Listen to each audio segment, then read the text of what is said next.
आज के दिन का तीसरा सत्र जो समानांतर चल रहा है, पर्यावरण एवं जल संरक्षण, इस थीम को लेकर के आज ये सत्र चलने वाला है। इस सत्र के संचालन करने के लिए मैं आमंत्रित करता हूं प्रोफेसर श्री प्रकाश सिंह जी, जो दिल्ली प्रांत प्रज्ञा प्रवाह के संयोजक हैं, प्रज्ञा प्रवाह की केंद्रीय टोली के सदस्य हैं, दिल्ली यूनिवर्सिटी के साउथ कैंपस के आप निदेशक हैं। मैं माननीय श्री प्रकाश जी को आमंत्रित करता हूं कि कृपया पधारें और आज के सत्र का संचालन करें। आदरणीय श्री प्रकाश।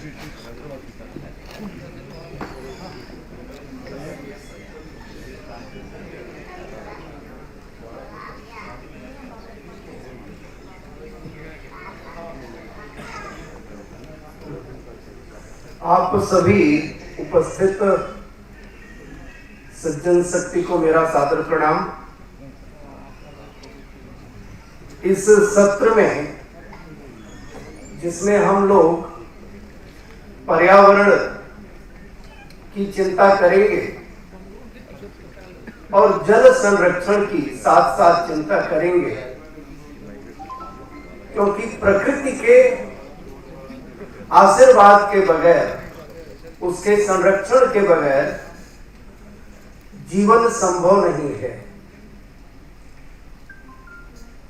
जल ही जीवन है, यह एक शाश्वत सत्य है और इस शाश्वत सत्य पर विमर्श करने के लिए हमारे बीच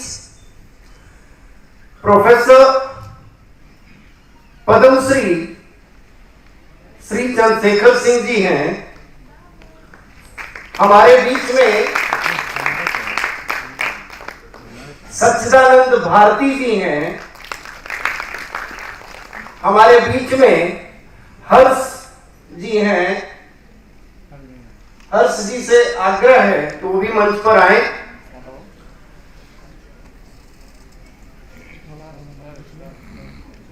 जिस व्यक्ति को भारत सरकार ने पद्मश्री से सम्मानित किया हो, तो आप सोच सकते हैं कि उनका योगदान कितना होगा, उन्होंने कैसे समाज को सिंचित किया होगा, प्रेरित किया होगा, एक बड़ा कार्य किया होगा। तभी समाज और राज्य व्यवस्थाएं मान सम्मान के लिए अग्रसर होते हैं। ऐसे श्री चंद्रशेखर सिंह जी का परिचय बहुत बड़ा है, लेकिन संक्षेप में, क्योंकि हम सत्र से को देर से शुरू कर रहे हैं और समय से खत्म करना चाहेंगे, इसलिए आपका एक छोटा सा परिचय। श्री चंद्रशेखर सिंह जी, आप नव अन्वेषी किसान हैं।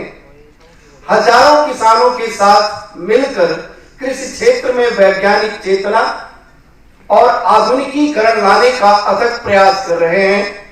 आप कृषि क्षेत्र में उत्कृष्ट योगदान के लिए राष्ट्रीय स्तर पर कई पुरस्कारों से नवाजे जा चुके हैं। भारत सरकार के द्वारा 2021 में माननीय राष्ट्रपति जी के हाथों से आपको पद्मश्री सम्मान प्राप्त हुआ है। किसानों की उत्पादकता और आय बढ़ाने, किसानों के साथ सहयोग करते हुए कृषक जीवन में आधुनिकीकरण लाने के लिए निरंतर सराहनीय कार्य करते आ रहे हैं।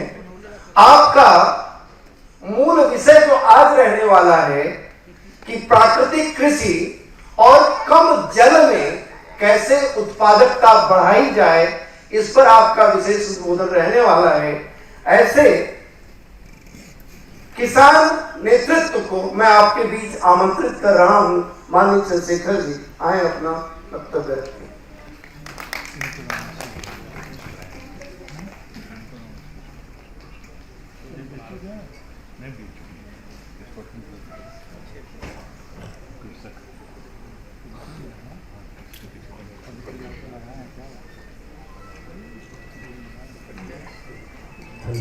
धन्यवाद।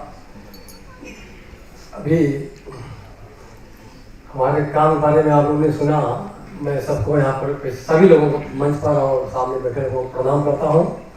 और मेरा जो विषय है कि हम कृषि में कैसे जो है जल का संरक्षण कर सकें। तो आज सबको पता है, पूरी दुनिया जो है इससे वाकिफ है कि आज हमारे सामने पर्यावरण और जल एक चुनौती बनी हुई है। बहुत ही बड़ा जो है चुनौती है कि अगर हम लोग इस पर काम नहीं किए तो आगे चल के न हमारी मानवता सुरक्षित रहेगी, न हमारी खेती सुरक्षित रहेगी। वैज्ञानिकों का कहना है कि 2050 आते आते देश का टेम्परेचर जो है, वायुमंडल का टेम्परेचर 4 से 5 डिग्री सेंटीग्रेड बढ़ जाएगा। उस कंडीशन में जो आज हम जो प्रजाति गेहूं धान अरहर की लगा रहे हैं, साथ उसको प्रजाति जो उत्पादन नहीं देगी, उसके लिए वैज्ञानिक काम कर रहे हैं कि ज़्यादा टेम्परेचर पर हमारी कौन सी प्रजाति आवे तो उसका काम हो। साथ ही साथ हमारे खेतों में जो हम लोग सिंचाई करते हैं, जैसे हम लोग धान की खेती करते हैं, तो धान के खेत में 1 किलो चावल तैयार करने में 3000 लीटर पानी लगता है, जो कि बहुत ही चिंतनीय विषय है। इसके लिए जो है हम लोग भी इसमें प्रयास किए हैं कि कम से कम समय में और कम से कम पानी में अधिक उत्पादन देने वाली प्रजाति गेहूं की, धान की, अरहर की हम लोग जो है ला सके, इससे किसानों की खेती आगे भी होती रहे। साथ ही साथ जो हमारा भूजल, जो पहले हमारा भूजल बहुत ऊपर होता था, आज भूजल हमारा नीचे चला जा रहा, उसमें हम लोग कुछ शोध ही करते हैं। तो उसमें मैं एक शोध किया हूँ कि जो हम लोग बचपन में देखे हैं, सारे लोगों को पता होगा कि बचपन में जो हमारे वृक्ष होते थे, आम के, महुआ के, उनकी आयु कम से कम 100 साल 120 साल तो होती थी। लेकिन आज आप जो है उस पर ध्यान देंगे, आपको लगेगा कि 30-35 साल में हमारे आम के पौधे सूख जा रहे हैं। उसका कारण क्या है? इस पर मेरा एक शोध कार्य है। मैं बनारस यूनिवर्सिटी के वैज्ञानिकों के साथ मिलकर इस पर मैं कुछ काम किया था और उस पर काफ़ी जो है मैं उसमें समझ दिया। उसमें मैं जो पकड़ा हूँ जो कमी को, जैसे हम लोग खेती करने के लिए बोरिंग करते हैं, सबसे ज़्यादा देश में जो हमारा पीने वाला जल है उसका किसान खेती में उपयोग करते हैं और वो आवश्यक है खेती करने के लिए। तो उसमें जो हम लोग खेतों में, अपने घर में जो पानी पीने के लिए, कृषि करने के लिए जब हम लोग बोरिंग करते हैं, उसमें होता क्या है कि जो इंजीनियर साहब बैठे हैं उनको पता होगा कि जमीन से 100 फुट तक उसमें जो है गीली मिट्टी भरना चाहिए। उसके बाद 100 फीट से जो और नीचे जो हमारी जो पाइप जाती है बोरिंग की 150-200 फीट, वहाँ पर फिर जो है जो ग्रेविल होता है उसको भरा जाता है कि उसमें पानी जो छन के आवे वहाँ इकट्ठा हो और उसको हम उस पानी का उपयोग कर सकें। लेकिन दुर्भाग्य का हुआ क्या, या अवेयरनेस कह लीजिए या जो भी कमी कह लीजिए, कि लोगों ने शुरू से ही, जीरो से ही उसमें पाइप के किनारे किनारे जो पानी पाइप छेद होता है बोरिंग वाले, उसमें लोगों ने ग्रेविल भर दिया। उसका नतीजा क्या निकला कि सारे ऊपर के पानी का सबका अलग अलग है। तो ऊपर के पानी का जो है, जो पानी है वो लीच करके नीचे चला गया। पानी हमारा खत्म नहीं हुआ, स्टोर हुआ, लेकिन जो पानी हमारा ऊपर रहना चाहिए वो पानी नीचे चला गया। जिसका परिणाम होगा कि हमारे जितने भी वृक्ष रहे उनको पर्याप्त पानी नहीं मिला, उसमें दीमक लगे, उनके जड़ों में पानी नहीं मिला, पौधे सूख गए। इसलिए आज पौधे सूख जा रहे हैं। आज कहीं भी आपको घूमने पर 100 साल के पौधे नहीं मिलेंगे। यह बहुत बड़ा संज्ञान में इस विषय को लेने की बात है। इस पर मैंने भारत सरकार को भी पत्र लिखा था, बच्चों को भी मैं बताया था। इस पर फिर से जो है इसकी जांच करा करके इस पर काम करने की जरूरत है। और दूसरी बात है कि हमारे तालाबों में, जो हमारे गांव में तालाब थे, कुआं थे, उस पानी का यूज खेती में भी होता था, पीने में भी होता था, नहाने में भी होता था। लेकिन दुर्भाग्य रहा कि आज कहीं भी चले जाए, हम लोग बचपन में उस तालाब में स्नान किए हैं जून के महीने में, आज जो नवंबर दिसंबर में ही पानी खत्म हो जा रहा है। न कुआं में पानी है, न जो है हमारे तालाबों में पानी है। उसका भी कारण वही है कि जो ऊपरी पानी लीच करके नीचे चला जा रहा है। उससे एक दूसरा राउंड है कि जब पानी ऊपरी सतह नहीं होगा तो धरती गर्म होगी। आज पूरे धरती का जो टेम्परेचर 1 डिग्री सेंटीग्रेड जो बढ़ गया है, ये भी बहुत बड़ा कारण है। दूसरा जो है, जो आपका पर्यावरण जो है आज जो प्रदूषित हो रहा है, उसका जो हम लोग, हमारे भाई इंडस्ट्रीज है जिसका धुआं जो है उसको जो है हम शुद्ध किए जो है छोड़ रहे हैं, या जो उनका जो जल है, प्रदूषित जल है, वह भी हमारे नदियों में, नालों में जा रहा है। उससे भी हमारा जल जो है प्रदूषित हो रहा है। उससे हमारी खेती भी प्रभावित हो रही है। खेती में जो तरह की बीमारी लग रही है और जो है उत्पादन घट रहा है। साथ ही साथ जैविक खेती पर हम लोग कुछ काम कर रहे हैं, प्राकृतिक खेती पर। प्राकृतिक खेती से मतलब है कि एक तो प्राकृतिक खेती में जो हम उसमें रासायनिक खाद कीटनाशक नहीं डालते हैं, केवल हम सनई है, भैंसा है, आपके जीवामृत है, घन जीवामृत है, इसका यूज करते हैं। तो हमारी मिट्टी जो है में पोषक तत्व बढ़ते हैं। तो वहाँ पर जहाँ हम गेहूँ में 3 पानी हमको देना होता है यूरिया डाई के साथ, वहाँ पर हम 2 पानी में भी उतना उत्पादन ले रहे हैं, क्योंकि पानी को कलेक्ट करने की क्षमता मिट्टी में बढ़ जाती है। एक तो प्राकृतिक खेती हमारे लिए बहुत ही अनिवार्य है, कैसे पानी बचा सके। और इसके साथ साथ जो हमारी ड्रिप सिंचाई है, स्प्रिंकलर है, इसका उपयोग होना चाहिए। और हम लोग कर भी, हमारे पास स्प्रिंकलर भी है, ड्रिप सिंचाई भी है। हम लोग जो भी करते हैं वही मंच पर बोलते हैं। तो यह भी जो है किसानों में अधिक से अधिक जो है प्रयास किया जाए, हो भी रहा है। उसमें सरकार भी प्रयास कर रही है, 90% सब्सिडी है, अधिक से अधिक किसान उपयोग, क्योंकि सबकी जिम्मेदारी है। या जो देश जब बचेगा तभी हम लोग बचेंगे। तो पूरा देश दुनिया सामूहिक जिम्मेदारी ले करके इस चीज़ों पर ध्यान देना। जो भी क्षेत्र में काम कर रहा है अपना, चाहे जो इंडस्ट्री लगा रहा है उसकी जिम्मेदारी अपनी जगह पर है, किसान है उनकी जिम्मेदारी अपनी जगह पर। इस सामूहिक जो जिम्मेदारियाँ हैं तब जाके हम जो है उस पर नियंत्रण पा सकते हैं।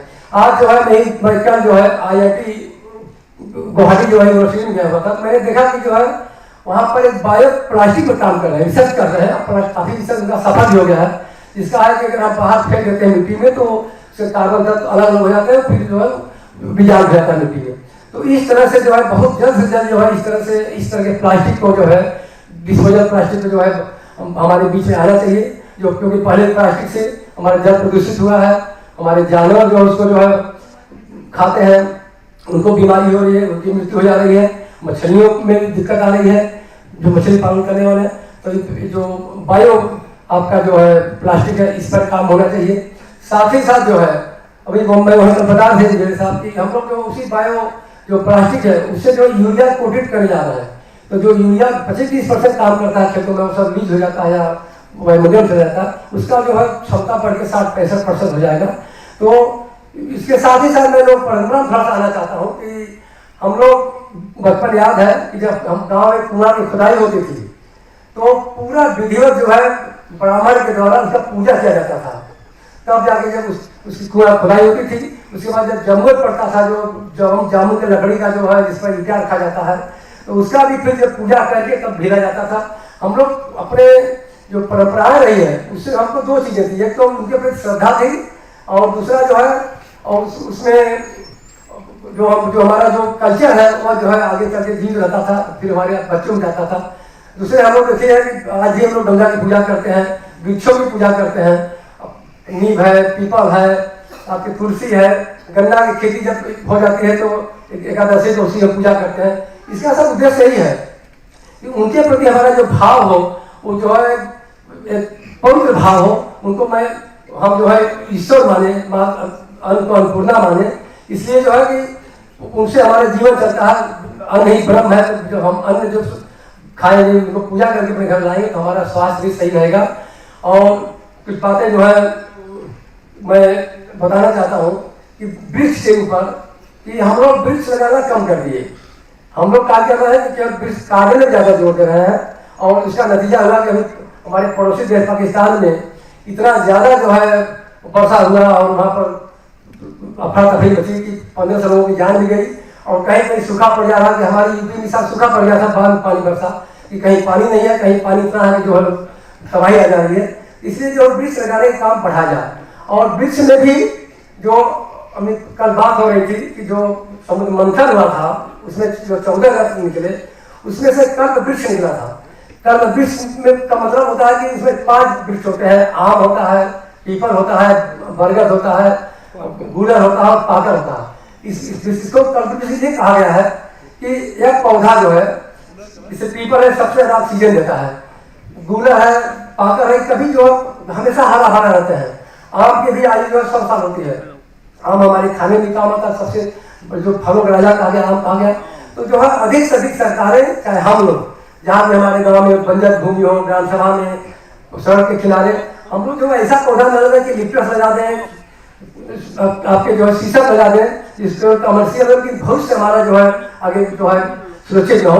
तो हम लोग को अधिक से अधिक कोशिश करना चाहिए कि एक कल्प वृक्ष जो है हम लोग जो उसका अधिक सर्दी लगा हुआ है। पानी जमाने में हम लोग जब कहीं जाते थे पुराने रोड पर, कहीं गुलर का ही जो है पूरा रो मिलता था, कहीं जो पीपल का ही मिलता था, कहीं बरगद का मिलता था।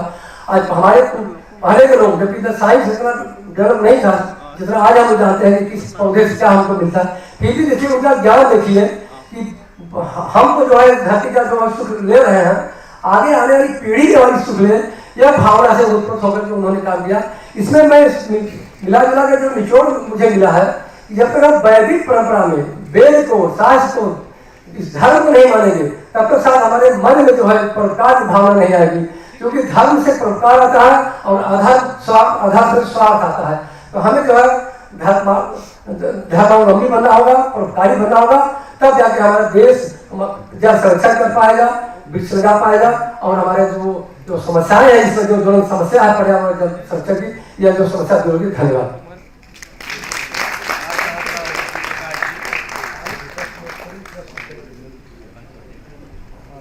आदरणीय चंद्रशेखर सिंह जी, बहुत बहुत धन्यवाद। किसी भी संचालक के लिए सुखद समय होता है कि जो वक्ता अपने बात समय में समाप्त कर दे। मुझे जब चंद्रशेखर जी बोल रहे थे तो कुछ सूक्त वाक्य याद आ रहे थे, वो मैं आपके साथ साझा करता हूँ। वृक्ष कबहु नहीं फल बखे, नदी न संचय नीर, परमार्थ के कारणे साधुन धरा शरीर। जो प्रकृति हमसे बार बार कहती है, क्या हमने उसको सुनना बंद कर दिया है? प्रकृति बार बार बताती है, क्या हमने उसको महसूस करना बंद कर दिया है? हम अपने सामान्य जीवन में भगवान शब्द का उच्चारण बहुत करते हैं। हे भगवान, अच्छा हुआ तो भगवान, किसी को कुछ कहना है, उलाहना देना है तो भगवान। उस भगवान की व्याख्या साहित्य कैसे करता है? भ ग व अ न। भ से भूमि, ग से गगन, व से वायु, अ से अनल, और अंत में न से नीर। यह प्रकृति जीवनदायिनी है, और हम उस प्रकृति का जितना संरक्षण करेंगे, जितना पोषण करेंगे, उतना ही लाभ हमें अपने जीवन के लिए, आगामी पीढ़ियों के लिए मिलने वाला है। इस विषय पर आगे चर्चा करने के लिए मैं आमंत्रित कर रहा हूं श्रीमान हर्ष चौहान जी को। आप झाबुआ मध्य प्रदेश से हैं। आपकी शिक्षा दीक्षा दिल्ली IIT से हुई है। आप एमटेक हैं सिस्टम एंड मैनेजमेंट में। शिव गंगा समग्र ग्राम विकास परिषद, वन जल जैविक कृषि उद्यमिता संवर्धन परंपरा के पुनर्जागरण के द्वारा आप अलग जगाते हैं, और वर्तमान में आप राष्ट्रीय अनुसूचित जनजाति आयोग के अध्यक्ष हैं। ऐसे विशिष्ट व्यक्ति श्री हर्ष चौहान जी को आमंत्रित कर रहा हूं कि अपनी बात रखें।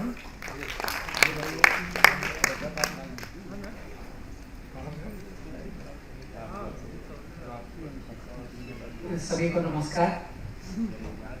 लोक मंथन के में आने का यह पहला अवसर है। आज मुझे अवसर मिला और विषय मुझे दिया गया लोक परंपरा से वन एवं जल संवर्धन। तो जब ये मंथन, लोक मंथन शब्द सामने आया, तो जो लोक परंपरा से जो हम सुनते आए, बचपन से हमने सुना समुद्र मंथन, और सहज समुद्र मंथन ध्यान में आया। और समुद्र मंथन के बारे में जो सुना, कथा के रूप में सुना कि एक समुद्र में सब कुछ था और उसको उसमें से निकालना, एक निश्चित उद्देश्य, उसमें से अमृत निकालना, इस उद्देश्य से मंथन का संकल्प लिया गया।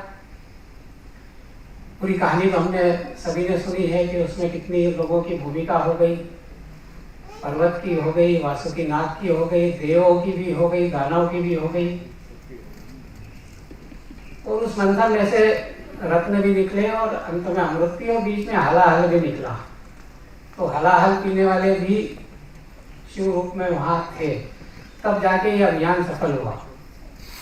जब मैंने लोक मंथन सुना तो मुझे भी ऐसा ही लगा कि वास्तव में इसी प्रकार का ये अभियान है। इसमें बहुत सारी चुनौतियां निश्चित रूप से आई होंगी और आगे भी आने वाली होंगी। जो मैं काम कर रहा हूँ उसमें जो आई, हम लोग ये कहानी बार बार गांव में सुनते हैं और सुनाते हैं, क्योंकि इसमें से बहुत सारी बातें ध्यान में आती हैं। और वो ये कि देव और दानवों का साथ में आना। हम भी जब गांव में काम करना शुरू करते हैं गांव में, तो सामान्यतः काम करने वाले लोग बोलते हैं उन लोगों को हम साथ नहीं लेंगे, वो अच्छे लोग नहीं। हमारे साथ चुनौती ये थी कि अगर सब गांव साथ में नहीं आया तो काम नहीं होगा।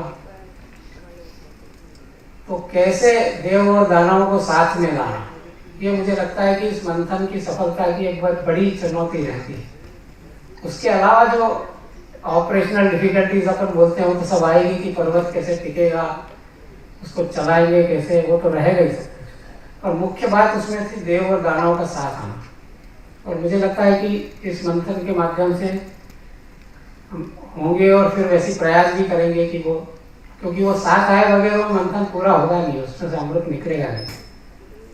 तो ये जो बात मैंने उल्लेख भी विशेष रूप से इसलिए किया कि लोक परंपरा के बारे में जो अभी फिलहाल नैरेटिव है वो अभी भी मुझे लगता है कि रिएक्शनरी है, क्योंकि अंग्रेजों ने लोक को ही नकार दिया था और उन्होंने एक लोक को एक डेफिनेशन दे दी थी कि इसके पास कुछ नहीं है। आगे चल के हम थोड़े आजाद हो गए, थोड़ा बहुत सोचना शुरू किया है, पर उसी तरीके से सोच रहे ऐसा मुझे लगता है। और ये जब सोचता हूं तो लगता है कि हमें लोक को ठीक प्रकार से समझना होगा। लोक में क्या है? लोक केवल कौतुक की वस्तु नहीं है। लोक को केवल लोक परंपरा, लोक कला, लोक संगीत, लोकोक्तियां, ये सब केवल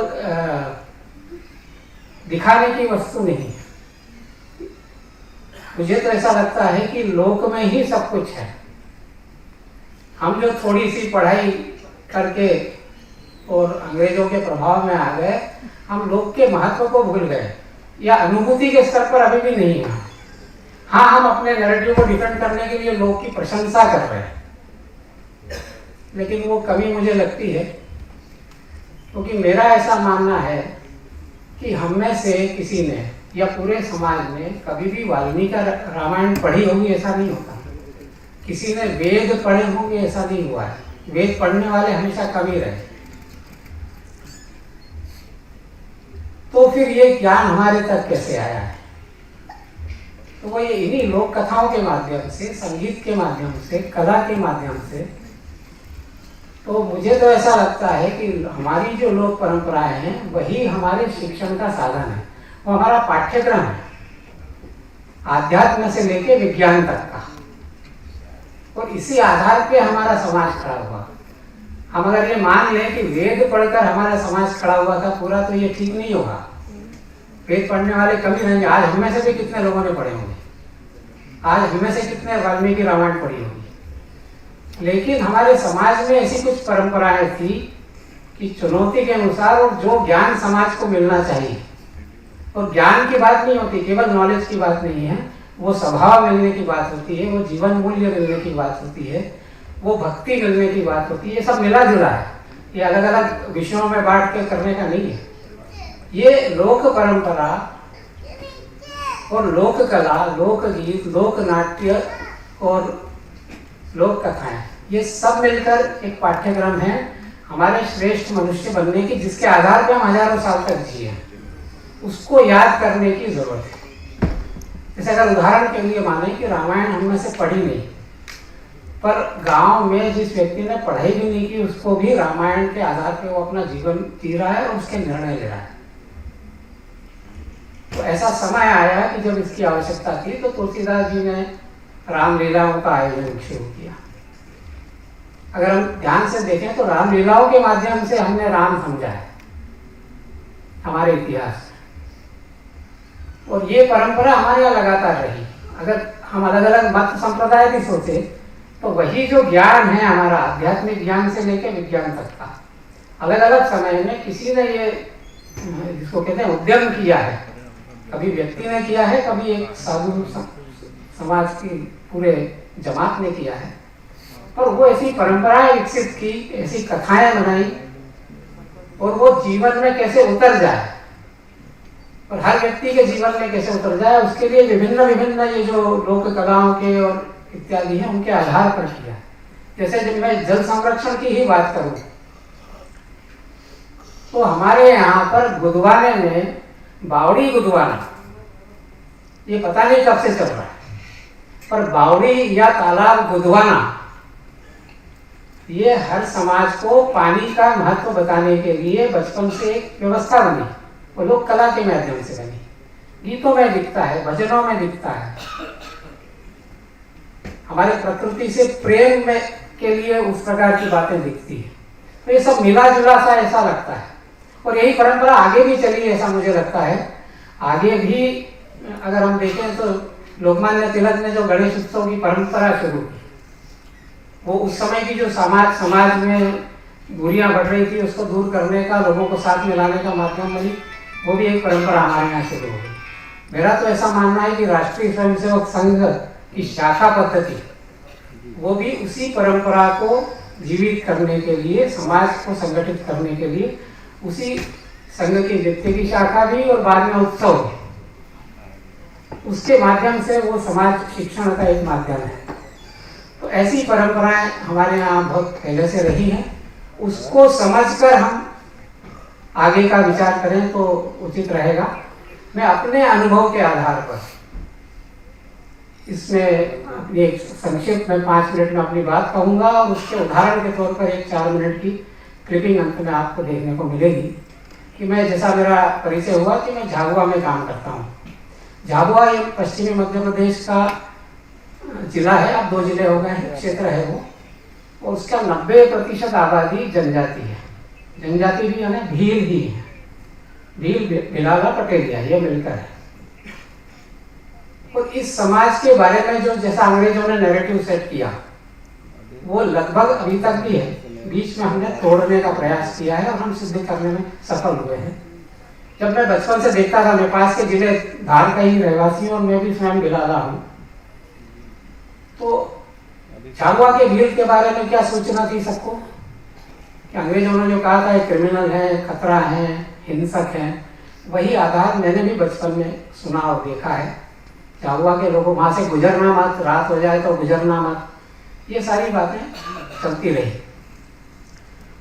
इसलिए उनको कुछ आता नहीं है, असभ्य हैं, उनसे बच के रहना है, ये धारणा ये 90 तक की बात कह रहा हूँ मैं, 1990 तब तक भी यही थी। और इसमें एक घटना घटी कि एक राष्ट्रीय साक्षरता मिशन हुआ था, अगर आप सबको ध्यान में हो। साक्षरता मिशन पूरे देश में चलाया था कि देश का लिटरेसी रेट बढ़ना चाहिए, तो अभियान चलाया, तो पूरे देश में चला था, सारी संस्थाओं को सबको उसमें लगाया गया था लिटरेसी रेट बढ़ाना। झाबुआ में भी वो अभियान चला था, तो हमने अपने कार्यकर्ता विधायक से एक प्रश्न पूछवाया था कि झाबुआ में सरकार का इसमें कितना पैसा खर्च हुआ और कितने लोग वहाँ साक्षर हुए। तो जो आंकड़ा आया उसके हिसाब से एक झाबुआ के व्यक्ति को साक्षर करने, जिसमें साक्षरता की परिभाषा हस्ताक्षर करना सीखना है, 32,000 रुपए खर्च हुए थे। और जब उनका सप्लीमेंट्री क्वेश्चन किया गया तो उन्होंने कहा कि हम क्या कर सकते हैं, हम लोग तो उनको सारी व्यवस्थाएं की, वो लोग सीखना ही नहीं चाहते। तो इसको हमने चुनौती के रूप में लिया था कि ये ऐसा तो हो नहीं सकता कि जीवन में कोई सीखना नहीं चाहता। फिर वो एकल विद्यालय का प्रयोग वहाँ शुरू किया था, और वो अगर एकल विद्यालय का अगर आप पूरी रचना देखें तो वो लोक परंपरा का पुनर्जागरण था। स्कूल में जाना शायद नयापन था, लेकिन एक मैदान में खेलना ये सरल था बच्चों का। तो वो जो सिंगल टीचर स्कूल था उसके सीखना शुरू किया, गीत गाने शुरू किए, और उसके माध्यम से 3 साल के अंदर अंदर हमने 157 विद्यालय शुरू किए थे। 3 साल के अंदर उसमें से 55 विद्यालय ग्राम भारती में फीस के साथ शुरू हो गए थे। तो तो इतना सा होने के बाद में ध्यान आता है कि लोक का जो ज्ञान है उससे हम अनभिज्ञ हैं। और इसी में आगे चलते जब हुआ कि बड़ी संख्या में वहाँ पे ड्रॉपआउट्स है जो 6ठी 7वीं 8वीं अब 18 से 25 साल के हो गए, तो वो कैसे आगे सीख भी सकते हैं और काम कर सकते हैं। और इसी में से जब गांव के लोगों के साथ मिलकर बैठना शुरू किया तो उन्होंने बताया कि हमने पूछा कि जैसे हम सामान्यतः करते हैं कि ट्रेनिंग लगाते हैं, तो हमने भी 3 दिन की ट्रेनिंग लगाई थी। और हमने कहा विषय क्या रखेंगे, गौरवशाली अपने देश का अतीत वो उनको पता नहीं,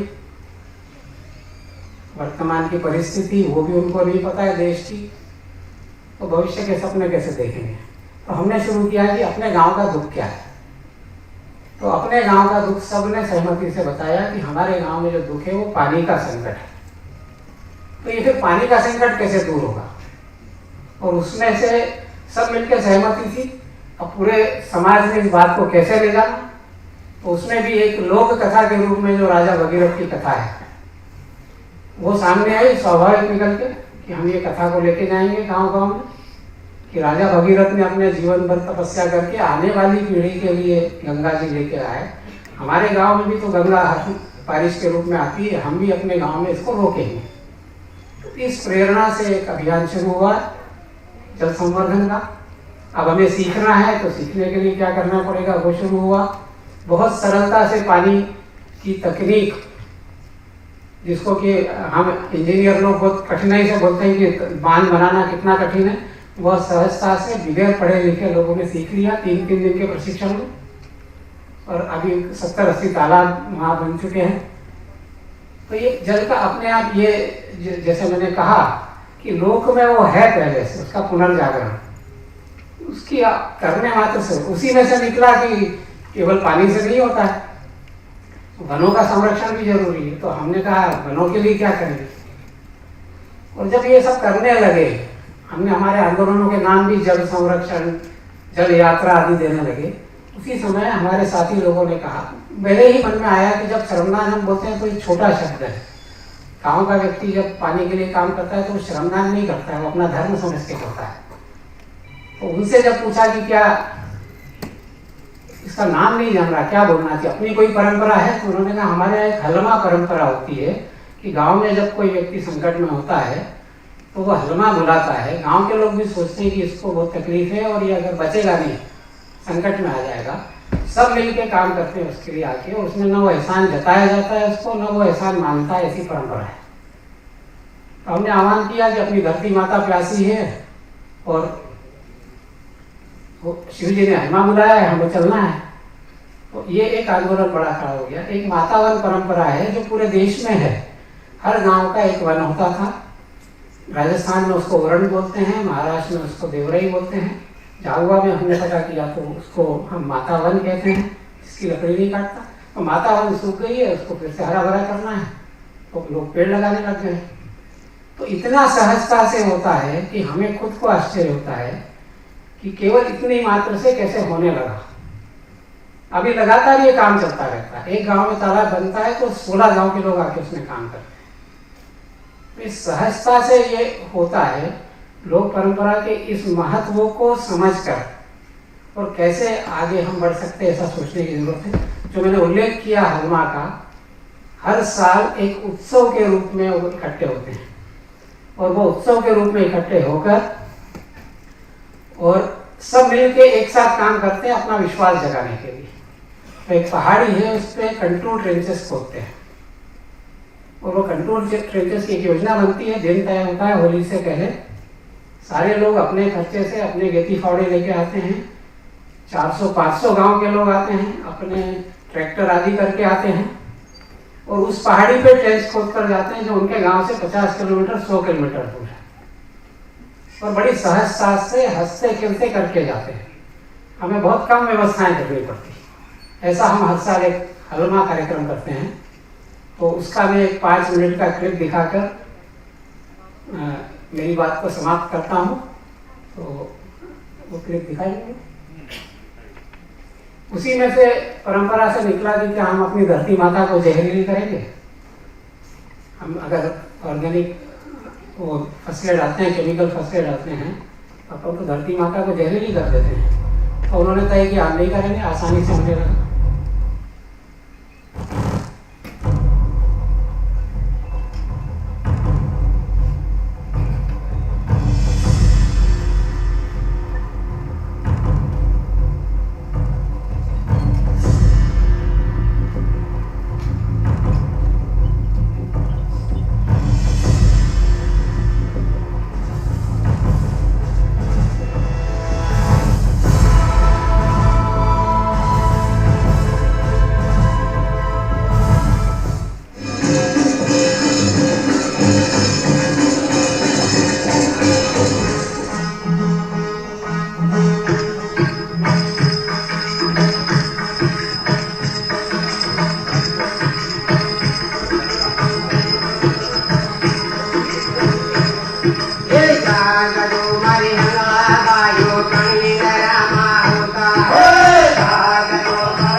इसका मतलब है कि सब भाइयों जागो, किस नींद में खोए हो, अपनी धरती माता प्यासी हो गई, किस नींद में सोए हो, गेटी उठाओ फावड़ा उठाओ, किस नींद में सोए हो, डैम बनाओ तालाब बनाओ, किस नींद, धर्म करोगे कर्म करोगे तो धर्म बढ़ेगा, किस नींद में सोए हो, ऐसा उसका गीत का भावार्थ है।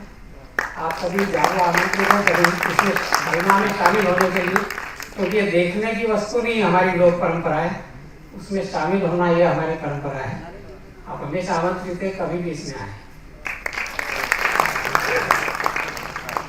धन्यवाद हर्ष जी। मैं तो कहूंगा देवदूत बनकर आए हो, सृजन कर रहे हो, इस परंपरा को जगाए रखना। जब आप ये वीडियो क्लिपिंग सुन रहे थे, गीत सुन रहे थे, ये गीत की जो परंपरा है वो आल्हड़ परंपरा कहलाती है, जिसको आल्हा बोलते हैं, और हम लोक मंथन में हैं, और मैं उस महाकाव्य के रचयिता को याद ना करूं तो मुझसे अपराध हो जाएगा। परमाल रासों ने लोक जीवन पर जितना बड़ा ग्रंथ लिखा है, उतना बड़ा ग्रंथ आज तक लोक जीवन पर किसी ने रचित नहीं किया है। हर्ष जी, आपके इस पुण्य काम के लिए आपको बहुत बहुत बधाई, बहुत बहुत साधुवाद। मैं कुछ लाइनें चुरा रहा था जब हर्ष जी बोल रहे थे, तो वो लाइनें आपको समर्पित करता हुआ फिर एक और भागीरथ प्रयास करने वाले हमारे बीच में हैं, फिर मैं उनको आमंत्रित करूंगा। बिन जल सब सूना रहे, बिन जल सब सूना रहे, जल ही माई बाप, किलक हुलस किलकिल करता हुआ, किलक हुलस बहती रहे, नदियां बन के धार, बिन जल सब सूना रहे, जल ही माई बाप। और जब भागीरथ प्रयास शुरू होता है, हर्ष जी भी भागीरथ जी का नाम ले रहे थे, तो शायद उसी भागीरथ प्रयास को प्रारंभ करने के लिए कवि ने लिखा होगा, कौन कहता है कि आसमां में सुराख हो नहीं सकता, एक पत्थर तो तबीयत से उछालो यारों, एक पत्थर तो तबीयत से उछालो यारों। और जब मैं ये कह रहा हूं, ऐसा ही भागीरथी प्रयास करने वाले हमारे बीच में उपस्थित हैं श्रीमान सच्चिदानंद भारती जी। आप एक पर्यावरणविद हैं, समाज सेवी हैं। आपन पानी रखो, इस आंदोलन के आप प्रणेता हैं। 1976 से युवाओं को पर्यावरण संरक्षण की मुहिम से जोड़ने और उफरे खाल में सूखी नदियों को पुनर्जीवित करने के साथ साथ कई दशकों से आप पर्यावरण संरक्षण के कार्य में संलग्न हैं। आपको पर्यावरण के क्षेत्र में उल्लेखनीय कार्य करने के लिए इस वर्ष का प्रसिद्ध केदार सिंह रावत पर्यावरण पुरस्कार प्राप्त हुआ है। आपको कई राष्ट्रीय राज्य स्तरीय पुरस्कारों से सम्मानित किया जा चुका है। इंदिरा गांधी पर्यावरण पुरस्कार, उत्तराखंड ग्रीन अवार्ड, महात्मा गांधी राष्ट्रीय पुरस्कार मध्य प्रदेश प्रमुख हैं। मैं ऐसे महानुभाव श्री सच्चिदानंद भारती जी को आमंत्रित करता हूं कि आए और अपने अनुभव से हम सबको सीखें, हम सबका मार्गदर्शन करें। आदरणीय सज्जनों, हमारे देश में पानी की परंपरा को जानने, समझने, उसे अपनाने के लिए जो समृद्धि संस्कृति रही है, तो उस पर प्रत्येक, मैं समझता हूँ कि यहाँ उपस्थित और प्रत्येक देश के सनातन धर्म से जुड़े लोग मुझसे भी कई अधिक बोल सकते हैं, क्योंकि ये परंपरा इतनी समृद्ध है कि ये हमारे घर घर में है, हर व्यक्ति के अंदर है। चाहे तर्पण हो, अर्पण हो, समर्पण हो, संकल्प हो, सब में पानी के बगैर जीवन नहीं है। जल है, कल है, जल मिला, जगदीश मिला, नर है, नीर से नारायण, ये सब। और मैं जिस इलाके से आया हूँ उसे ये उत्तराखंड का देवभूमि कह करके कहते हैं। ये तो पूरा हिमालयी क्षेत्र ही हमारे देश की पानी की पूर्ति का सबसे बड़ा भंडार है। लगभग पूरे देश के सकल जल का 63.21% जल की पूर्ति हिमालयी नदियों से 3 जो बड़ी नदी क्षेत्र हैं, ब्रह्मपुत्र, गंगा जी और सिंधु, इनसे होती है। इसमें ब्रह्मपुत्र का सबसे बड़ा स्थान 33.21% और गंगा जी का 25% योगदान है। पर गंगा जी क्योंकि एक अपने विशेष दुर्लभ देवीय गुणों के कारण संसार की एकमात्र ऐसी नदी है कि जो जल गंगा जी में है वो दुनिया की किसी दूसरी नदी में नहीं है। इसलिए इसे एक नदी से आगे बढ़ करके देव नदी कहा गया और ये लौकिक और परलौकिक दोनों तरह के कर्मों को उतारती है। और अपने देश के लोगों ने, चूंकि ये 2525 किलोमीटर लंबी बहती है, 9 राज्यों में जाती है, 42% से अधिक की आबादी के लिए अन्न जल का प्रबंध करती है, तो इस लिहाज से भी देश के लोगों ने सोचा होगा कि जिस मुल्क से इतनी सुंदर नदी आती है, इतनी अमृतमयी नदी आती है, वो निश्चित ही स्वर्ग होगा, स्वर्ग भूमि होगी, देवभूमि होगी, जिसकी मिट्टी में इस तरह के गुण हैं। और शायद इस देव नदी के कारण ही उत्तराखंड को देव भूमि का दर्जा मिला होगा। मैं यहाँ पर ये 20 मिनट मेरे पास हैं, 5 मिनट ये हो गए, 15 मिनट में मैं अपने जो 40-45 सालों से उफरैंखाल, जो अभी नाम आया, उत्तराखंड का एक बहुत ही कोने का इलाका है, वहाँ पर मिट्टी, पानी और जंगल का काम लोगों के साथ बहुत ही घरेलू ढंग से मिलजुल करके जो 40-45 सालों से हमने खड़ा किया है। क्योंकि ये आंदोलन है, तो इसमें आंदोलन का मतलब जो समाज जिसको खड़ा कर रहा है, उसकी 10-12 चित्रों से मैं थोड़ा आपके सामने नम्रता पूर्वक प्रस्तुत करता हूँ कि काम इतना बड़ा नहीं है, बहुत छोटा काम है, बहुत ही छोटा काम है, लेकिन इसके परिणाम अच्छे रहे तो इसको मैं आपके सामने 10-12 चित्रों से प्रस्तुत कर रहा हूँ। राहुल लगाए चलाए।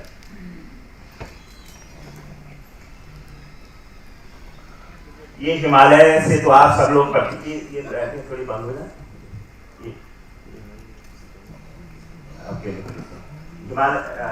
ये दूसरा चित्र है जिसमें ऊपर हिमालय है और आसपास के घने जंगल हैं, और ये यमुना नदी का चित्र है। और आप देखिए कि पानी का जो संसार बनता है वो पहाड़ों में इस तरह से बनता है कि ऊपर शिखर पर हिमालय होता है। हिमालय का मतलब है कि जो हमारे देश की सबसे अधिक मीठे पानी की जमा पूंजी है, अगर ये खत्म होती है तो देश की जमा पूंजी कितनी कंगाल हो जाएगी, देश उसको तैयार नहीं कर सकता। बड़े से बड़े सरकारें, बड़े से बड़े संगठन यहाँ पर कहीं टिकते नहीं है, जो भगवान ने हमको वरदान स्वरूप दिया हुआ है। आप देखिए, और ये हिमालय उत्तराखंड से, कश्मीर से लेकर कोहिमा तक धीरे धीरे किस तरह से खत्म हो रहा है, ये बात के ये आप सब इसको कई तरह से जानते होंगे। फिर उसके बाद आता था एक दूसरा संसार जिसमें घने पेड़, जो अभी भाई साहब ने बताया कि ऐसे पेड़ों का होना जिनकी जड़ें गहरी होती थी, जो पानी को बहुत गहराई तक ले जाते थे और हमारे नदी तंत्र को बनाते थे। नेक्स्ट, अब इस तरह का पहाड़, हमारे पहाड़, ये भी हमारे उत्तराखंड का ये पहाड़ है। अब इसमें देखिए आप कि ये पूरा पहाड़ है, इसमें कहीं कोई पेड़ नहीं है। अब जब आसमान से पानी आएगा तो वो गर्भ से नीचे चला जाएगा। यही हाल जैसे चेरापूंजी कभी देश का बहुत बरखा वाला इलाका था, लेकिन अब क्योंकि ये सारी संकट वहां पर भी पेड़ों का आया, पानी आता है और सीधे भाग करके बांग्लादेश चला जाता है। तो ऐसे ही उत्तराखंड का भी ये पानी ऊपर से गिरता है और गिरने के बाद सीधे नीचे नदियों की ओर चला जाता है और फिर सूखे के सूखे गांव रह जाते हैं। इसलिए सूखे की समस्या जितनी मैदानी भागों में है उतनी ही अधिक पहाड़ों में भी पिछले 30-40 सालों से खड़ी हुई है। नेक्स्ट, ये उफरैंखाल है जहां पर मैं 1978 में आया, और तब आप देखिए ये स्कूल का चित्र है, और ये जिस स्कूल में मैं पढ़ाता था, यहाँ पर नौकरी करता था, ये पीछे की नीचे की तरफ की जो बिल्डिंग है इसके पीछे देखिए एक पेड़ खड़ा है, वहां पर से खींची हुई ये चित्र है उस जमाने का। ये बर्फ के लिहाज से चित्र लिया, तब ऐसा तो था नहीं कि कभी इसको आसाम की सुंदर माँ कामाख्या की धरती में दिखाने का अवसर आएगा। और ये कहीं आपको कोई पेड़ नहीं दिखाई दे रहा है, और वो पूरे फील्ड और फील्ड के बाद के वो 2-4 घर दिखाई दे रहे हैं। नेक्स्ट, ये आज का चित्र है। आप देखिए कि ये पीछे का वही पेड़ से बढ़िया, और वो पूरे चारों ओर की हरियाली, पीछे का पूरा जंगल इस पूरे दरमियान हरा भरा हुआ है। नेक्स्ट, ये फिर एक चित्र, ये भी वही ऊपरे खाल का है। इसमें नीचे एक मंदिर देखेंगे आप, इस राइट साइड उल्टी वैसे लग गई मंदिर, और मंदिर के बाद ऊपर तक, हाँ ऐसे सीधी करो स्लाइड को, ये मंदिर, हाँ ये सीधे बिल्कुल ठीक, ये मंदिर, और मंदिर के बाद आप देखिए ये कच्चा रास्ता, और ऊपर तक वो स्कूल की बिल्डिंग जहाँ से वो चित्र था। और ये बर्फ के लिहाज से ही ये 7000 फीट की ऊंचाई का पहाड़ है, और ये बर्फ के लिहाज से ही उस समय की खींची हुई स्लाइड है। और अब नेक्स्ट देखिए आप, और ये आज का उत्तराखंड है, ये विस्तृत वन है, और इसमें सभी तरह के पेड़ हमने लगाए। और देखो आधुनिकता भी पूरी आई है, मंदिर वैसा ही है, लेकिन उसके पास की सड़क आई, भवन जो है नए बन गए, लेकिन उससे भी कई घना जंगल तैयार हुआ है। नेक्स्ट, इन जंगलों को तैयार करने में हमारी माँ बहनों का, बच्चों का बहुत बड़ा योगदान रहा। असल में जंगल तैयार करना, पानी का काम करना, मिट्टी का काम करना उत्तराखंड और देवभूमि और हिमालय के लोगों के लिए कोई पर्यावरण का काम या इस तरह का नहीं, बल्कि मैं समझता हूँ एक अस्तित्व का काम हमारे लिए होता है, क्योंकि हमारी पूरी जीवन पद्धति सुबह से शाम तक इन जंगलों पर निर्भर होती है, और इसलिए अपने अस्तित्व के लिए हमने ये काम किया। नेक्स्ट, ये पेड़ लगा रहे हैं, ये फिर हम 87 में एक बड़ा सूखा आया और हम तालाबों के काम पे लौटे। तब हमें पता चला कि हमारे मुल्क में भी 250-300 साल पहले कुछ ऐसी प्रथाएं थी, ऐसे रीति रिवाज थे, परंपराएं थी कि लोग बरखा जल को इकट्ठा करते थे और उसे चाल या खाल कहते थे। एक पुरानी खाल थी जिसे थोड़ा सा ठीक ठाक किया गया। ये करीब 13,000 फीट की ऊंचाई पर है। पीछे नंदा देवी का शिखर है जो देश का सबसे बड़ा ऊंचा शिखर है, और इसको ये करीब 30-35, इसकी लंबाई चौड़ी चाल खाल कैसी होती थी कि 30-35 कदम लंबा, 30-35 कदम चौड़ा और 2-3 कदम गहरी एक खाई बना दी जाती थी। इसमें ना प्लास्टिक लगता है, ना इसमें सीमेंट का प्रयोग होता है। वो दीवार एक थोड़ी सी, क्योंकि यहाँ बहुत लोग देखने आने लगे तो उसके बाद इसको थोड़ा सा उस तरह से बनाया गया, लेकिन फिर भी इन सारी चीजों से बचा गया और ये खाल बनाना हमने शुरू किया। नेक्स्ट, ये दूसरी खाल है। आप देखिए इन खालों में आपको कोई नाप नहीं मिलेगा, जैसे सरकारी खालें होती हैं उनमें एक नाप, निश्चित नाप दिया जाता है, इतना फीट लंबा, इतना फीट चौड़ा, इतने फीट गहरा बनाना होगा, क्योंकि वो एक इंजीनियरिंग तरीके से जाती है। लेकिन समाज ऐसा नहीं देखता, वो मिट्टी देखता है और उस जगह का भूगोल देखता है, जितना उसे अच्छा लगता है उतना बनाता है। ये ऊंचाई पर बनाई जाती थी और वहां से धीरे धीरे रिस करके इनका पानी नीचे की ओर भी आता था और स्रोत भी सूखने से बचते थे और जंगलों में आग नहीं लगती थी। नेक्स्ट, ये इतनी गहराई इनकी रखी गई कि वो भैंस आराम से इसमें तैरती है। नेक्स्ट, ये अलग अलग आकार प्रकार के आप देखिए, ये हमने शुरू में इस तरह के तालाब बनाए। इनमें एक बड़ी दिक्कत ये आई कि हर जगह इतनी बड़ी जमीन खोजना पहाड़ में कठिन है, और पहाड़ कहीं 40 डिग्री के ढाल वाले होते हैं, कहीं 50 डिग्री के, और 60 डिग्री से अधिक के ढाल के तो आप तालाब बना ही नहीं सकते, क्योंकि वहां साल में कभी न कभी इतनी बरखा हो जाती है। अब कि जैसे केदारनाथ जी में 2013 में हो गई थी कि जो बरखा पूरे 10-12 दिन में होनी है वो 10-12 घंटों में हो जाती है, जिसे आम तरह से लोग बादल फटना कहते हैं। नेक्स्ट, तीसरे, नेक्स्ट, ये दिल्ली विश्वविद्यालय के लोग हैं, आप तरह तरह के लोग यहाँ आने लगे। अब ये देखिए, अब हमने एक तरीका ढूंढा। कल वहां झारखंड के मित्र हमारे अमर भाई कह रहे थे कि भाई हमने भी कुछ डोबा बनाए अपने इलाके में, लेकिन वो बहुत गहरे बना गए और उससे कारण ये हुआ कि कुछ लोग उसमें कैजुअल्टियां हो गई, फिर सरकार को 4 लाख रुपया देना पड़ा। तो मैंने कहा हमने उसका शुरू से ही ख्याल रखा भाई साहब, और ऐसे बनाया कि ये एक पूरी मंदिर के भीतर जैसे कढ़ाई होती है, बड़ी कढ़ाई नुमा ये है, इनको नाम दिया हमने जल तलैया। ये 1.25 मीटर लंबा, 1.25 मीटर चौड़ा और करीब 1 मीटर गहरा ऐसे ढाल पे बनते हैं, और ये अंडाकार शेप में जैसे कढ़ाई शेप में होते हैं। आप अंडे को ऐसे पिचकाएंगे तो अंडा कभी नहीं टूटता, वो एक गणितीय नियम है। तो ऐसे करके ये कभी टूटती नहीं है, कितनी ही बारिश आ जाए कोई एक जल तलैया नहीं टूटती। और ऐसी जल तलैयों को आप छोटी जगह देखे एक घन मीटर में बना सकते हैं। नेक्स्ट, अब इसका ये काम इतना सरल है, सस्ता है, टिकाऊ है कि गांव की महिला इसको आराम से बना लेती है और सब जगह ये बनने शुरू हो गई। नेक्स्ट, अब देखिए इनमें आसमान से पानी आया और धीरे धीरे अटकना शुरू हो जाता है। ये चीड़ का वन है और बीच बीच में बांस के जंगल आ गए। चीड़ के वन उत्तराखंड में आग के सबसे बड़े कारण बनते हैं, लेकिन यहाँ जंगलों में पिछले 50 सालों से कोई आग नहीं देखी गई हमारे जंगलों में। नेक्स्ट, अब देखिए ये जब पानी आया और वो जमा तो उसके आसपास की सुंदर हरी घास निकलने लग जाती है, तो इससे आग स्वतः ही कम हो जाती है, खतरा कम हो जाता है, क्योंकि नमी है तो नमी आग कहां पकड़ेगी। नेक्स्ट, आग कितनी बड़ी समस्या बन गई पूरी दुनिया के लिए। ये इस तरह से ये जल तलैया हमने बनाई। नेक्स्ट, अब ये इन जल तलैयों से क्या होता है कि पहाड़ की ढाल पर आपने 10,000 5,000 जल तलैया बनाए तो नीचे जल स्रोत जो होता है वो सूखने से बच जाता है। बड़ा संकट है पहाड़ों में जल स्रोतों का सूखना। जल स्रोत, हम नदी को माँ कहते हैं, लेकिन नदी की भी तो कोई माँ है, तो नदी की माँ है हमारे जंगल और जल स्रोत। अगर ये खत्म हो गए तो नदी स्वतः ही खत्म हो जाएगी। तो उत्तराखंड में जिस इलाके में हम काम करते हैं, लगभग 150-200 गांव में, वहां आपको सुनाते हुए मुझे बड़ी खुशी हो रही है यहाँ पे कि वहां के जल स्रोत अब सूख नहीं रहे हैं, लौटे हैं और मजबूत हुए हैं, और वहां के 150 गांव में कहीं जंगल आग नहीं लगती। नेक्स्ट, ये देखिए ऐसे करके, और ये गांव के चौकीदार जो होते हैं जंगलों में ये घूमते रहते हैं, कहीं किसी एक तालाब में आपको एक माचिस की तिली नहीं निकलेगी, और ये 40,000 से अधिक तालाब बने हुए हैं। जनता का प्यार कितना बड़ा काम खड़ा करता है, ये सहज इसमें देखा जा सकता है। नेक्स्ट, अच्छा, जहां ये सारे एक पहाड़ के जैसे, अब जलागा में एक वैसा शब्द आया, लेकिन पहाड़ों में इसको पहले पंडाल बोलते थे। एक पंडाल का पानी जहां पर इकट्ठा होता है वहां पर ऐसे हम एक बड़ी सी वो बना देते थे जलबंद, उससे एक नदी निकलनी शुरू हो जाती थी, स्रोत। इसे जैसे ये स्रोत उत्तराखंड का है, इसको हमने घाट गंगा नाम दिया है।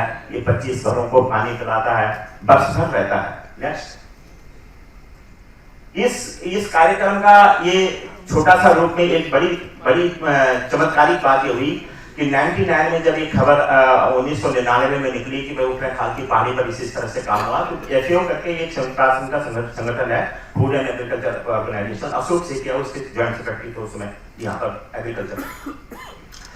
तो ये एशिया के 19 देशों के वहाँ के बड़े लोगों को लेकर के उत्तराखंड आए और ये सारा कार्यक्रम देखा। उसमें एक महिला भी थी, वेंडा, जो वर्ल्ड बैंक की चीफ थी जर्मनी की। उसने वहां की महिलाओं से बातचीत करी और बातचीत के आधार पर तय किया कि ये लोग को बड़ा काम करना चाहिए, और अपनी ओर से हमको ऑफर दिया कि भाई आपको हम 1200 करोड़ रुपया इस काम को समग्र विकास के रूप में करने के लिए देते हैं।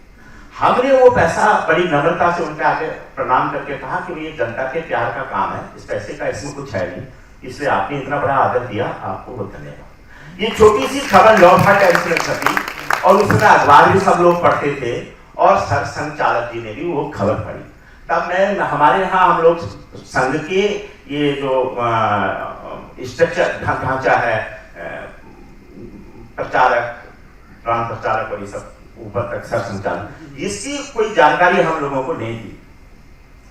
और जब ये सूचना हम तक पहुंची कि वो काम देखना चाहते हैं सर संचालक जी, जैसे केसी सुदर्शन जी, तो कई तरह के थे, क्योंकि सरकारें वहां भी बीजेपी की सरकार थी और केंद्र में भी बीजेपी की सरकार थी, ये तो बहुत बाद में हमें पता चला, और सभी सरकारें उनके आगे नतमस्तक खड़ी थी। और हम हैरान थे कि ये क्या है। और एक बड़ा काम हमारे इलाके का बहुत सालों से रुका हुआ था सड़क का, वो 10 दिन के अंदर बिल्कुल ठीक हो गया। तो पूरे इलाके में एक बात गई कि बहुत बड़ा आदमी आ रहा है हमारे इलाके में, और हजारों की संख्या में लोग देखने उनको आए। और उसी कार्यक्रम में ये उत्तराखंड का ये कार्यक्रम है, आगे से हुआ है। ये 2000 की घटना है, अप्रैल 2000 की। नेक्स्ट, वो 3 दिन उत्तराखंड रही। नेक्स्ट, हाँ ये देखिए वो जंगल में घूम रहे हैं। हितेश जी तब इतने ये दिल्ली में पढ़ाते थे, पढ़ते थे, ये जो अपने 5 जने के हैं ना सुबह के सत्र में, वो देखो इधर की बेल्ट में है, वो सुरेश है, विभाग प्रचारक, भगवती जी जो यहाँ पर थे प्रज्ञा प्रभा में, कई लोग उस समय के राष्ट्रीय स्तर पर काम करते हैं। तो ये सब लोग उस समय बहुत वैसे लोग, अभी भाई साहब भी कह रहे थे हर्ष जी कि भाई साहब सुदर्शन जी आपके बारे में बहुत बताते रहते थे। उससे क्या हुआ कि 3 दिन जब वो वहां रहे और पूरे बात को उन्होंने देखा तो पूरे देश में इस काम को पहुंचाने में एक अद्भुत बात हुई। संगठनों में, संस्थाओं में, समाजों में, सरकारों में, और लोगों का ध्यान इस काम पर गया। अन्यथा जंगल में मोर नाचा किसने देखा? तो ये एक चमत्कार हुआ कर्म का, और वो और तब से ये काम सतत जारी है। अभी करीब 40,000 से अधिक तालाब, 150 से अधिक गांव में जंगल और 40 लाख से अधिक पेड़ों का हमने रोपण किया। आप सबके सामने मुझे अपनी बात रखने का अवसर मिला। बहुत धन्यवाद।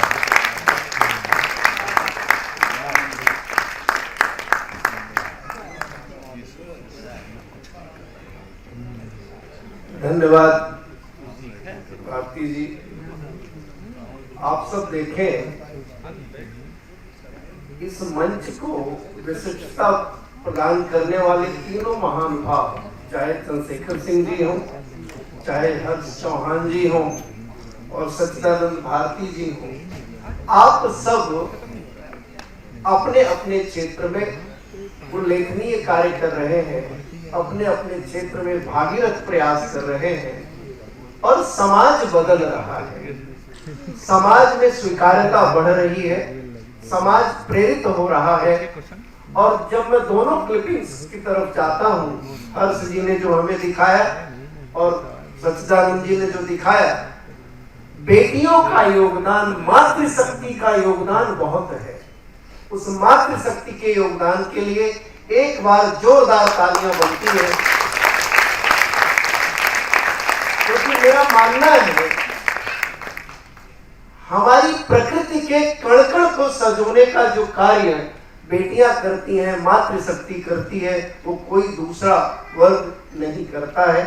इस नाते नमन करते हुए मैं कुछ प्रश्न, 2-3 प्रश्न आप चाहें तो ले सकते हैं। कमलेश जी, जी बताएं, जोर से बोलो।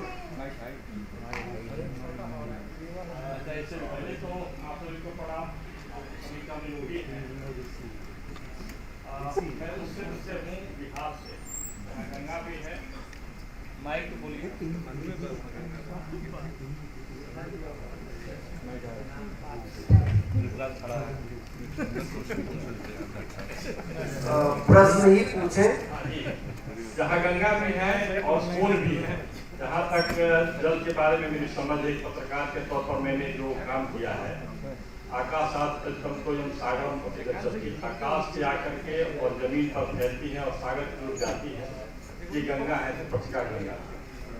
अभी जो मैं बात कर रहा हूँ वही आपकी एक बिगड़ी हुई बात को आपने बनाया, लेकिन बिहार के समक्ष सबसे बड़ी बात यह है कि बनी हुई बात वहाँ बिगड़ रही है। मैं सोन की बात कर रहा हूँ, जैसे ब्रह्मपुत्र नद है, उसी प्रकार से सोन नद है। सोन नद में सबसे बड़ी बात है यह कि वहाँ 40 से 60-80 फीट का बालू का बेड हुआ करता था। वो बेड वो पूरी तरह से उसको निचोड़ दिया गया। सोन नद के भीतर से जो जल का प्रवाह होता था, उसके पेट से बालू निकाले जाते थे।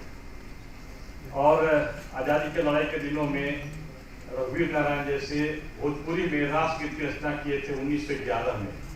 उसमें सुंदर सुगुन हुआ भारत के देशवा की हिम्मत को बसे मोर प्राणे बसुहिया।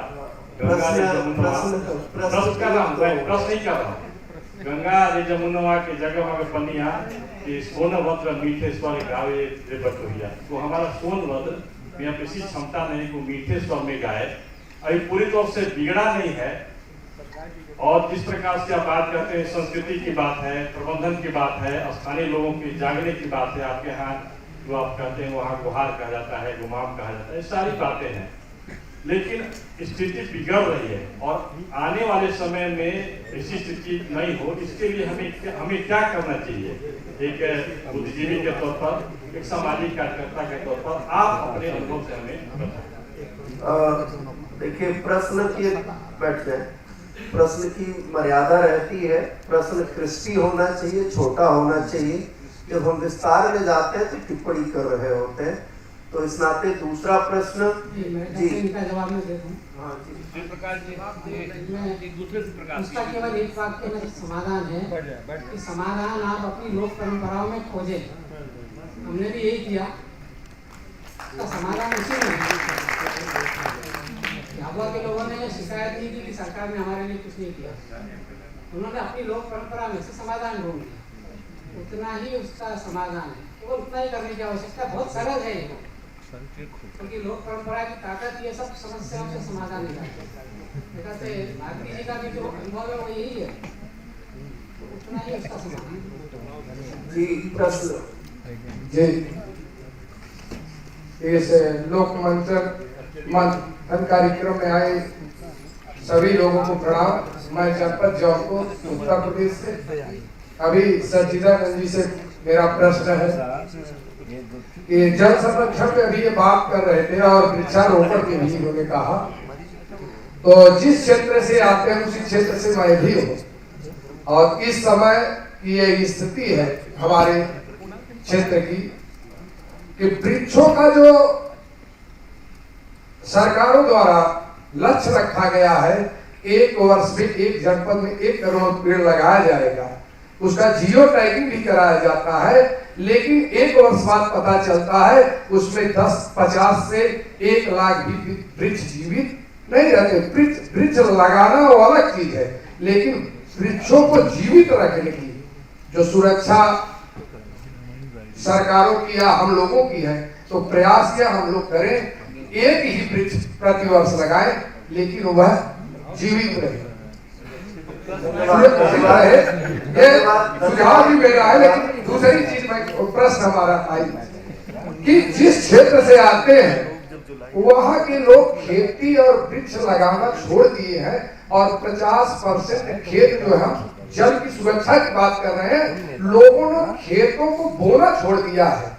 उस पे क्या? धन्यवाद। देखिए धन्यवाद। प्रश्न ही रहे, सुझाव और शिकायत में भी अंतर होता है। जी आप सुझाव दे रहे हैं। आप सभी महानुभावों ने अपने अपने कार्यक्षेत्र के विशेष स्थितियों को चित्रित किया, धन्यवाद सर।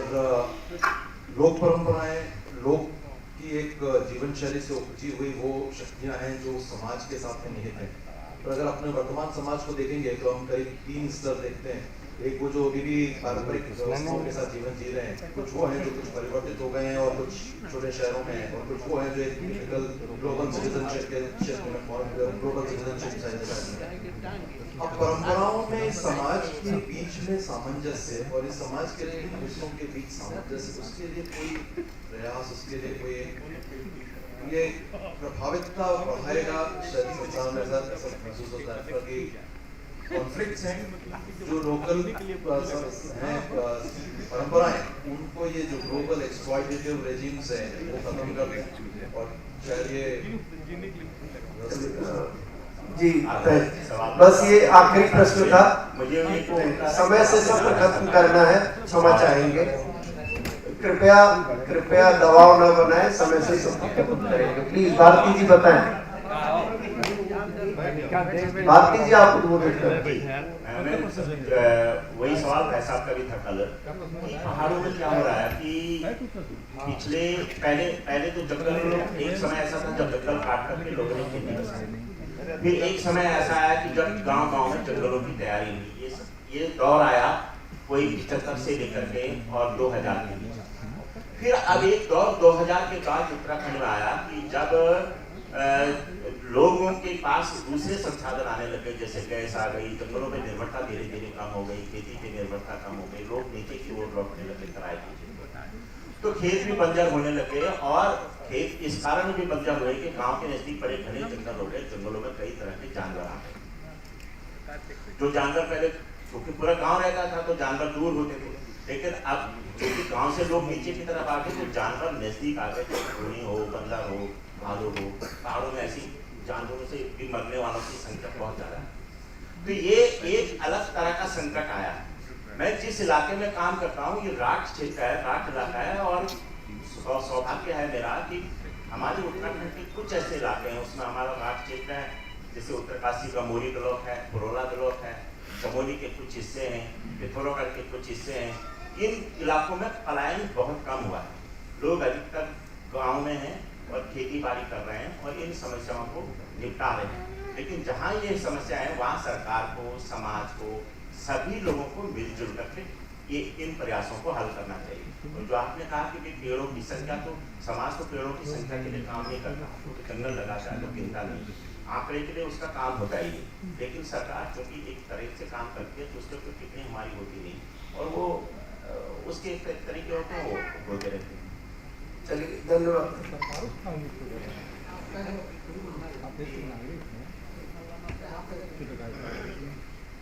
बहुत बड़े बड़े प्रोजेक्ट के मतलब ने बताया, अच्छा है। परंपरा इस तरह से ठीक है। व्यक्तिगत आए हुए यहाँ पर जितने भी और प्रतिनिधि है, व्यक्तिगत जीवन में और अपने परिवार के जीवन में जल संरक्षण, जल संवर्धन, पर्यावरण, इसके बारे में हम क्या करेंगे?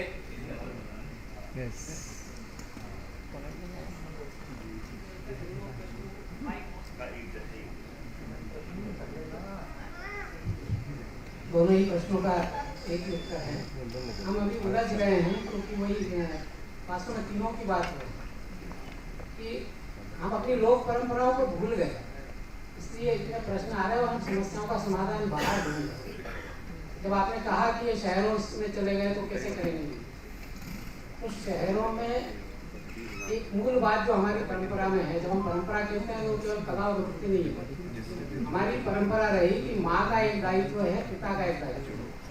माँ का दायित्व होता था, जैसे हम कहेंगे कि आदतें ठीक करना और रिलेशनशिप्स बताना, रिलेशनशिप की भावना है। तो रिलेशनशिप जब हम बोलते हैं संबंध, तो वो अपने रिश्तेदारों से लेके और पर्यावरण तक है।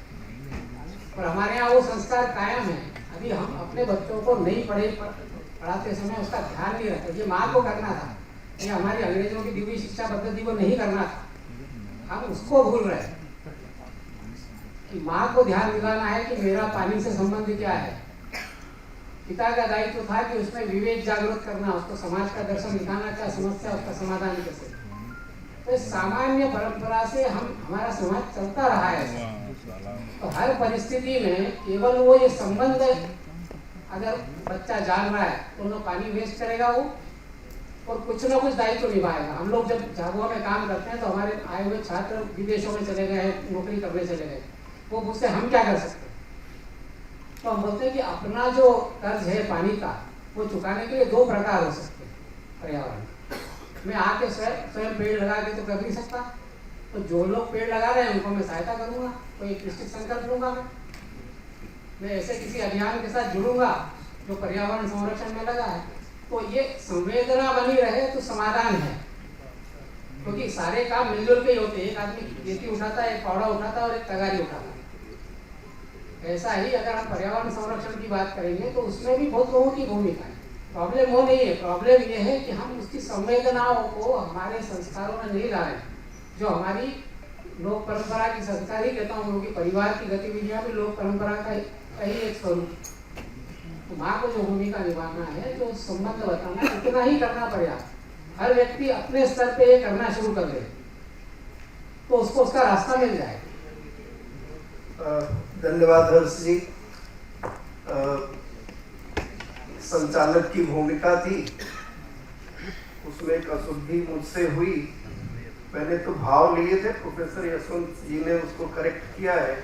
उनका कहना था कि हलवा परंपरा में गाया गया गीत निर्गुण कबीरपंथी परंपरा का है, आल्हड़ गीत से इसका कोई संबंध नहीं है। करेक्शन के लिए धन्यवाद। मैंने तो हर्ष जी से पूछा था, कुछ मिलता जुलता है, मैंने उस नाते उसको उद्बोधित किया था। शहरीकृत जीवन में हम कैसे योगदान दे सकते, बहुत बड़ा विषय है।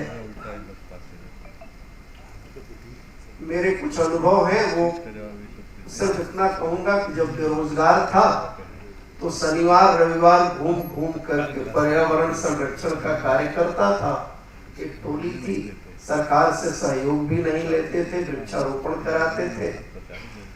एक मैगजीन भी निकालते थे। जब रोजगार शुदा हो गया तो शनिवार को करियर की चिंता करने लगा, रविवार को मिलने जुलने की चिंता करने लगा, तो संरक्षण का कार्य था छोड़ दिया। ये व्यक्तिगत जीवन का अनुभव बता रहा हूँ। और वो मैगजीन 2005 में बंद हो गई, फिर से उसको चलाने का प्रयास भी नहीं किया। तो ये हम कितना देते हैं। दयानंद सरस्वती ने एक सूत्र हमको दिए थे, वेदों की तरफ लौट चलो। मैं उतनी अपेक्षा नहीं करता, मैं तो सिर्फ इतनी अपेक्षा करता हूँ, अपनी परंपराओं की तरफ लौट चलो, अपने गांव को लौट चलो, अपनी मिट्टी के कलर को याद रखो, उसके खट्टेपन को, नमकीनपन को याद रखो। अपने बच्चों को तो बताओ मेरा गांव बलवर मिट्टी पे है, कुडोर की मिट्टी पे है, काली मिट्टी पे है, रेतीली मिट्टी पर है, लेटराइट मिट्टी पर हमारे यहाँ कौन सी फसल पैदा होती है। तो हम शहरों में रहने वाले लोग अपनी अगली पीढ़ी को अपनी मिट्टी से जरूर परिचित कराएं, जिससे उसका स्वाद उन बच्चों के जीवन में भी घुले। और जो स्व का उत्तरदायित्व होता है, यह लोक मंथन स्व की गाथा भी है। इस स्व को ही जगाने का कार्य अगर हम कर लेते हैं तो मुझे लगता है कि जो तुलसीदास जी ने हम सबसे अपेक्षा की थी, और वो बहुत खूबसूरत अपेक्षा है, क्षिति जल पावक गगन समीरा, पंच तत्व रचित अधम शरीरा। महात्मा तुलसी वहां पर कहते अधम शरीर, यानी वो जानते हैं इस शरीर के द्वारा ही भोग विलास ईर्षा द्वेष लालच सब कुछ प्रणयित होता है। उससे बचने की आवश्यकता है। जो पंच महाभूत तत्व हैं उनका संतुलन बना रहे, इसके लिए कार्य करने की आवश्यकता है। यह सत्र बहुत प्रेरक रहा। सफलता की सीढ़ियां चढ़े हुए तमाम लोग हमारे बीच में हैं, जिनके कार्य को समाज ने भी पहचाना है, पुरस्कृत किया है। ऐसे सत्र का संचालन देने के लिए ऑर्गेनाइजर्स का धन्यवाद। और मैं कमलेश जी को आमंत्रित करता हूं कि आगे की बात हुई। बहुत बहुत धन्यवाद प्रोफेसर श्री प्रकाश जी।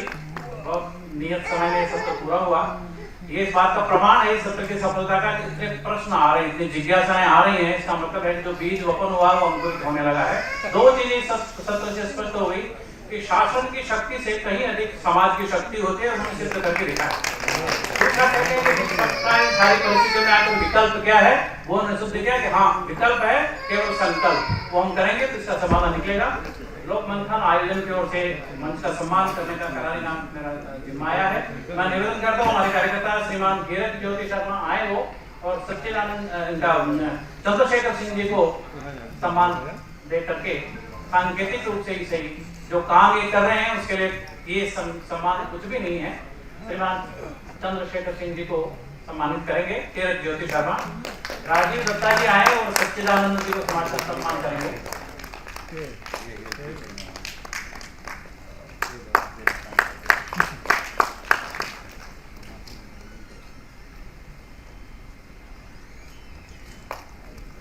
हमारे स्थानीय कार्यकर्ता राजीव दत्ता जी श्रीमान सच्चिदानंद जी का सम्मान करेंगे।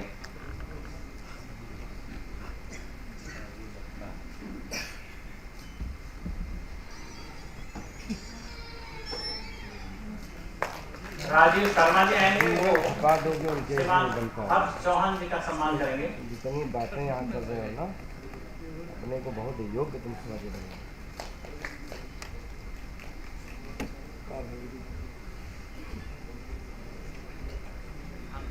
संगठन से है ना, मैं डॉक्टर मिलिंद दांडेकर जी से निवेदन करूंगा कि वे सत्र के संचालक प्रोफेसर श्री प्रकाश जी को सम्मानित करें।